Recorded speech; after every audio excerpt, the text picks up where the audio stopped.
అరే అన్న, నేను శారీ బిజినెస్ చేయాలనుకుంటున్నాను. నీ సపోర్ట్ అయితే నాకు కావాలి అని చెప్పి చాలా మంది అయితే లాస్ట్ వీడియోలో అయితే మెసేజ్ అయితే చేశారు. ఖచ్చితంగా మన శ్రీమతి అంటే ఏంటి, ఒక భర్తకు భార్య మాత్రమే కాదు, ఒక బిజినెస్ ఉమెన్ గా మార్చడమే కదా. కాకపోతే ఇక్కడ నా సపోర్ట్ అంటే ఏంటి, నా అక్కడ ఉన్న శారీస్ మీకు అంటగట్టేసి మిమ్మల్ని నష్టపోయేలాగా చేయడమేనా సపోర్ట్ అంటే? కాదు కదా. ఇక్కడ గమనించవలసిన విషయం ఏంటంటే, నేను శారీ బిజినెస్ చేస్తున్నాను అంటే నేనైతే పెద్ద తెలివిగలనని నేనైతే అనుకోవడం లేదు. నాకన్నా చాలా తెలివితేటలు ఉన్నోళ్ళైతే మీరైతే చాలా మంది అయితే ఉన్నారు. కానీ పరిస్థితులు అనుకూలించక మీరు అక్కడ ఉండిపోయారే గానీ, లేకుంటే మీరు ఎంతో ఉన్నత స్థాయికి అయితే వెళ్ళుండేవాళ్ళు. ఆ పరిస్థితులను అనుకూలించే విధంగా చేయడమే నా యొక్క ముఖ్య బాధ్యత అనమాట. ఇక్కడ మీరేంటంటే మొహమాటం పడకండి. వీళ్ళకి మెసేజ్ చేస్తే రిప్లై ఇస్తారా ఇవ్వరా? ప్రతి ఒక్కరికైతే రిప్లై ఇవ్వడం అనేది జరుగుతుంది.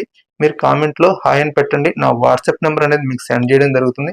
అప్పుడు మనం డిస్కషన్ చేద్దాం. మీ యొక్క ఆలోచనలు, అభిప్రాయాలు అండ్ మీ యొక్క ఏరియా గురించి చెప్పారనుకోండి, దానికి తగ్గట్టు ఒక మంచి స్కెచ్ చేసుకొని శారీ బిజినెస్ అనేది స్టార్ట్ చేద్దాము. నష్టపోకుండా బిజినెస్ చేయడం మన యొక్క మెయిన్ బాధ్యత అనమాట. ఇంకో విషయం ఏంటంటే, మీలో చాలా మంది బిజినెస్ చేయాలని చెప్పి డైలీ 2-3 కిలోమీటర్స్ వాకింగ్ చేస్తున్నారంట. అదైతే ఆరోగ్యానికి అయితే చాలా హానికరము.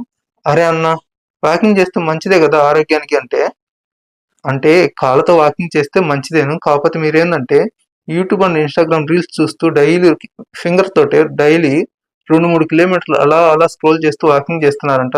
అలా చేసినప్పుడు ఏది మంచో ఏది చెడో తెలియక బుర్ర పాడైపోతుంది. కొంచెం ఆరోగ్యం కూడా జాగ్రత్తగా చూసుకుని తల్లి.